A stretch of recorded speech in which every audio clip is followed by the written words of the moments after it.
Pemirsa, Anda masih bersama kami di Selamat Pagi Indonesia. Presiden Prancis Emmanuel Macron telah melakukan kunjungan kenegaraan ke Indonesia dan saat ini kunjungannya sedang berlangsung selama 3 hari. Ya, sejumlah kegiatan dipadatkan selama berada di Jakarta hingga Magelang, termasuk pertemuan dengan Presiden Prabowo Subianto dan kunjungan ke kampus UNJ hingga meninjau Akademi Militer dan Candi Borobudur. Presiden Prancis Emmanuel Macron melakukan kunjungan kenegaraan ke Indonesia selama 3 hari, mulai dari 27 hingga 29 Mei 2025. Kunjungan ini dimulai dengan penyambutan resmi di Istana Negara oleh Presiden Prabowo Subianto. Setelah pertemuan bilateral, Macron mengunjungi Universitas Negeri Jakarta untuk berdialog dengan kaum muda Indonesia. Di sana ia disambut meriah oleh ratusan mahasiswa dan pelajar, serta berinteraksi langsung dengan mereka, termasuk bersalaman dan berfoto bersama. Rektor UNJ Komarudin menyatakan bahwa kunjungan ini merupakan tonggak penting dalam perjalanan UNJ menuju universitas berkelas dunia. Kehadiran pemimpin negara besar seperti negara Prancis di UNJ menunjukkan pengakuan atas peran strategis UNJ dalam membangun jejaring akademik global, khususnya di bidang pendidikan bahasa, budaya, dan kerjasama riset. Rencananya pada siang ini, Kamis 29 Mei 2025, Presiden Macron dan Presiden Prabowo Subianto melanjutkan kunjungan ke Magelang, Jawa Tengah. Mereka menaiki helikopter dari Bandara Internasional Yogyakarta dan mendarat langsung di Kompleks Akademi Militer atau Akmil Magelang. Pada kunjungannya ke Akmil Magelang, Macron akan meninjau laboratorium bahasa Prancis dan berinteraksi dengan para taruna yang mahir berbahasa Prancis. Kunjungan ini merupakan bagian dari upaya mempererat hubungan bilateral antara Indonesia dan Prancis yang telah terjalin sejak tahun 2011. Tim Liputan, Metro TV. Pemirsa, kunjungan Presiden Prancis Emmanuel Macron ke Indonesia tak hanya menjadi simbol kedatangan seorang kepala negara, tetapi juga membawa pesan diplomatik yang kuat di tengah dinamika global saat ini. Nah, melalui pertemuan dengan Presiden Prabowo Subianto, kunjungan ke Universitas Negeri Jakarta, hingga tinjauan ke Akmil dan Candi Borobudur, maka Prancis menegaskan komitmennya sebagai mitra strategis Indonesia. Lalu sejauh mana hubungan ini akan berkembang ke depannya dan apa makna strategis yang bisa dipetik dari lawatan ini bagi kepentingan Indonesia? Kami akan hadirkan ulasannya. Ada pakar hubungan internasional dari Universitas Bina Nusantara, Paramita Ningrum, yang sudah tersambung bersama kami melalui sambungan Zoom. Ibu, selamat pagi. Selamat pagi. Oke, Ibu. Jadi kalau seandainya kita melihat dengan kunjungan yang sudah dilakukan, datang ke UNJ, kemudian ke Candi Borobudur, dan juga ke Akademi Militer. Nah, dari tempat-tempat yang dikunjungi ini, apa makna yang bisa dipetik? Saya melihatnya di sini sebagai upaya Prancis untuk melakukan diplomasi yang agak berbeda dibandingkan negara-negara lain, negara-negara besar lain di Eropa. Ya, Prancis di sini menyasar sektor pendidikan dan kebudayaan, di mana sektor ini merupakan sektor yang strategis. Tadi kalau Anda sampaikan, karena sektor ini terkait dengan beberapa hal seperti pembinaan sumber daya manusia, dan itu akan menjadi investasi jangka panjang yang berguna buat kedua negara. Kemudian Prancis juga melihat bahwa sektor pendidikan dan kebudayaan ini adalah sarana bagi mereka untuk mengembangkan pasar bagi industri pendidikan mereka, ya. Dan selain itu juga Prancis melihat melalui sektor pendidikan dan kebudayaan ini mereka juga bisa mempromosikan soft power-nya, karena terbukti bahwa dengan keterlibatan di sektor pendidikan dan kebudayaan ini, kita di Indonesia juga jadi kenal dengan bahasa dan budaya Prancis. Kemudian kita juga kenal negara itu bagaimana. Kemudian kita juga lihat bagaimana bahasa itu digunakan di forum internasional, minimal itu. Jadi saya rasa di sini makna dari kunjungan Presiden Macron ke Indonesia itu juga berguna untuk menguatkan hubungan bilateral kedua negara dan kemitraan antara Prancis dengan Indonesia dan juga di Prancis di Asia Tenggara dan ASEAN, seperti itu. Oke. Bu Paramita, berbicara soal kemitraan tadi yang Ibu sempat singgung. Kita melihat hari ini kunjungannya ada ke Akademi Militer. Kita melihat juga riwayatnya dulu pertemuan Macron dengan Prabowo pada saat itu di KTT G20 masih sebagai Menteri Pertahanan. Dan kemudian ada kerjasama untuk pembelian kapal selam misalnya dan juga pembelian Rafael. Apakah ini menunjukkan bahwa Indonesia mulai bergantung pada sistem pertahanan dari Prancis atau seperti apa Bu Paramita melihatnya? Saya tidak melihat itu sebagai apa ya, sebagai ketergantungan yang perlu kita khawatirkan, tapi lebih kepada penguatan kemitraan. Jadi kan kalau kita melihat di era Presiden Prabowo ini, kita tidak hanya terpaku pada satu negara saja untuk kerjasama pertahanan. Nah, dalam hal ini Prancis karena sudah eh, tergolong sebagai mitra lama Indonesia untuk sektor pertahanan, maka itu kemudian dicoba dikuatkan. Dan kebetulan juga karena presiden kita sekarang memang eh, boleh dibilang pakar dan profesional di bidang tersebut. Jadi kalau boleh saya tambahkan juga, penguatan itu juga diperkuat dengan penguatan di sektor kapasitas human resource-nya atau sumber daya manusianya. Jadi bukan cuma dalam hal ini kita bukan hanya tadi Anda katakan membeli produk pertahanan, tapi juga sekaligus mengajarkan sumber daya manusianya supaya bisa menggunakan alat itu, gitu. Oke, jadi kalau di bidang pertahanan, keamanan, ini adalah kerjasama yang sudah terjalin sejak lama, sekarang diperkuat. Nah, kita lihat juga Bu Paramita, ada kerjasama ekonomi, kemudian sosial budaya, juga mulai terjalin kan saat ini dan diperkuat. Jadi apa sebenarnya indikator kita melihat kalau kerjasama ini bukan hanya simbolik semata, tapi bisa diimplementasikan ke masyarakat? Apa Bu indikatornya? Kita melihat di sini, saya balik lagi ke sektor pendidikan tadi ya, Bapak Ibu. Iya, dalam sektor pendidikan saja, let's say tadi ada kerjasama penguatan penguasaan bahasa asing, bahasa Perancis. Itu kan juga nantinya bisa berimbas ke masyarakat. Jadi generasi muda kita juga akan lebih kenal dengan bahasa Perancis, mengingat bahasa ini adalah salah satu bahasa internasional digunakan di forum internasional dan juga merupakan bahasa yang juga digunakan di forum multilateral Eropa.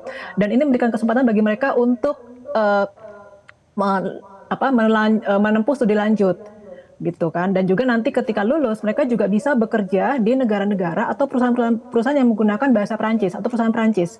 Jadi kan ini bisa dibilang sektor yang strategis upaya strategis untuk tadi menguatkan partnership, menguatkan kapasitas manusia dari negara-negara mitra Perancis, dan juga akan menguntungkan buat Perancisnya sendiri, seperti itu. Bu Paramita, dari yang sudah kita bahas ini ada beberapa penguatan dan diharapkan nantinya bisa berdampak baik untuk kedua negara. Tapi apakah Bu Paramita secara garis besar melihat bahwa Prancis ini bisa dijadikan partner utama Indonesia di negara Eropa dibandingkan misalnya dengan negara Eropa lain, misalnya Jerman atau Belanda?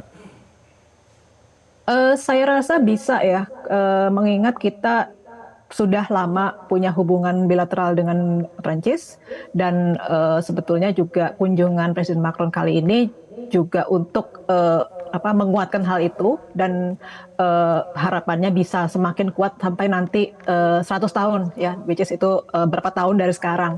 Dan Prancis juga melihat kemitraan dengan Indonesia itu berguna buat keterlibatan atau partisipasi mereka di Asia Tenggara di dalam forum ASEAN, di mana Prancis juga menjadi salah satu mitra dialog dengan ASEAN melalui secara bilateral maupun melalui Uni Eropa, seperti itu. Dan untuk hal yang lain seperti misalnya forum Indo-Pasifik, itu Prancis juga melihat Indonesia sebagai mitra yang utama, mitra yang penting, karena Prancis juga secara individual ingin terlibat lebih banyak dalam forum Indo-Pasifik ini. Seperti itu. Oke, jadi ini juga ada kaitannya nanti dengan bagaimana eksistensi Indonesia dalam kancah di ruang lingkup yang lebih luas lagi, kancah internasional. Bu Paramita, kami masih akan lanjutkan lagi dialog ini, tapi kita akan jeda terlebih dahulu. Pemirsa, usai jeda kami akan hadirkan lagi ulasan tentang hal ini untuk Anda. Tetaplah bersama kami.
Kembali kami lanjutkan perbincangan bersama dengan pakar hubungan internasional Bu Paramita. Di tengah kondisi geopolitik saat ini, kondisi global yang saat ini tidak menentu begitu ya Bu. Apa arti penting Indonesia punya partner seperti Prancis di negara Eropa saat ini Bu? Jadi kita tahu Prancis ini termasuk salah satu negara yang besar di Eropa dan Uni Eropa. Besar bukan hanya dari sisi ukuran, tapi juga besar populasinya dan punya pengaruh yang sangat penting di Eropa dan juga di integrasi kawasan Eropa. Nah, penguatan kemitraan bilateral ini juga akan membantu Indonesia di berbagai bidang, seperti misalnya sektor perdagangan. Kita jadi bisa lebih terbantu untuk mendapatkan akses ke dalam pasar Eropa dan Uni Eropa gitu. Kemudian juga tadi di sektor pendidikan, masyarakat kita yang melanjutkan pendidikan ke Prancis juga bisa dapat akses untuk melihat lebih banyak peluang yang muncul di Prancis dan negara-negara Eropa lainnya jika itu memang termasuk dalam skema pendidikan atau arrangement yang sudah ditetapkan seperti itu. Dan buat Prancis juga sama dengan melihat Indonesia sebagai negara yang besar dan di Asia Tenggara dari sisi ukuran dan penduduk, maka Prancis juga menjadi bisa lebih terbantu untuk berinteraksi dengan negara-negara lain di Asia Tenggara, karena Indonesia dalam hal ini itu kan posisinya berbeda dengan seperti misalnya Vietnam atau Kamboja yang punya keterikatan sejarah masa lalu dengan Prancis ya, sementara Indonesia kan tidak. Nah, jadi dalam hal ini hubungan atau interaksi lebih dekat Indonesia itu akan menguntungkan Prancis dalam posisinya sebagai negara besar di Eropa, negara berpengaruh, dan juga negara yang menjadi acuan bagi negara-negara lain di dunia, seperti itu. Baik. Oke, jadi punya hubungan yang strategis, yang relatif erat, dan tadi kita bahas ada beberapa kategori kerjasama ya Bu Paramita. Sudah pendidikan, sudah sosial budaya, keamanan juga sudah. Tapi Jason, yang juga kerap kali disinggung masyarakat dan punya concern yang lebih adalah soal transisi energi. Kita tahu bagaimana stand-nya Prancis saat ini dan bagaimana posisi Indonesia pada saat punya hubungan dengan Prancis untuk soal transisi energi. Saya kira di sini Indonesia juga bisa belajar dan bisa terbantu dengan adanya kerjasama energi dengan Prancis, karena seperti kita tahu Prancis itu kan mengembangkan sektor energi juga karena hal itu juga yang digariskan dalam kerangka regional integrasi di kawasan Eropa. Jadi mereka saling mendukung di situ. Nah, kemudian dalam hal ini juga akan diterapkan oleh masing-masing negara anggota Uni Eropa, termasuk Prancis, ketika mereka mengembangkan kemitraan dengan negara partnernya, gitu. Jadi dalam hal ini juga Indonesia bisa mendapatkan manfaat transfer teknologi, capacity building, yang nantinya juga akan membantu Indonesia ketika melakukan upaya pengembangan energi, termasuk energi terbarukan, seperti itu. Baik, Bu Paramita, tapi yang juga tidak kalah penting adalah kan yang ditunggu masyarakat, dampaknya yang dirasakan oleh mereka. Bagaimana kemudian dampak dari kerjasama ini tidak hanya Jakarta sentris misalnya, atau para atlet saja, atau hanya orang di Pulau Jawa saja, tapi benar-benar dirasakan di seluruh wilayah Indonesia. Ya, kita kan tahu ya, kebanyakan sumber energi itu tidak ada di kota Jakarta gitu. Kebanyakan tuh di luar Jakarta, di pulau-pulau lain di luar Pulau Jawa. Dan saya rasa di sini juga peran pemerintah dan peran pemerintah daerah juga jadi penting gitu kan, untuk mengembangkan, mendorong dan melaksanakan kerjasama itu. Karena ya di wilayah mereka lah sumber energi itu ada gitu kan, bukan di Jakarta. Jadi harapannya ya, kalau itu terjadi maka manfaatnya akan dirasakan oleh seluruh masyarakat Indonesia, termasuk wilayah-wilayah yang letaknya tadi Anda bilang jauh dari kota besar gitu, seperti itu. Baik, jadi mudah-mudahan nanti dari makanya saya tambahkan, makanya kemudian upaya untuk capacity building menjadi penting di sini, karena nantinya orang-orang inilah atau sumber daya manusia inilah yang nantinya akan menjadi pelaksana atau ujung tombak dari pelaksanaan kerjasama energi ini di daerah-daerah kalau seperti itu. banyak yang bertanya nanti bisa diimplementasikan atau tidak. Nah, ini ada satu probabilitas bisa diimplementasikan dengan lebih baik ya Ibu ya, karena yang menjadi highlightnya juga adalah pemirsa soal sumber daya manusia, dan ini ada kaitannya dengan capacity building. Terima kasih Bu Paramita Ningrum sudah bergabung bersama kami memberikan perspektif baru untuk pemirsa Metro TV pagi ini. Dan pemirsa, informasi lainnya masih akan kami hadirkan usai jeda berikut. Tetaplah bersama kami di Selamat Pagi Indonesia. Jelajahi cara baru mendapatkan informasi. Download Metro TV Extend sekarang.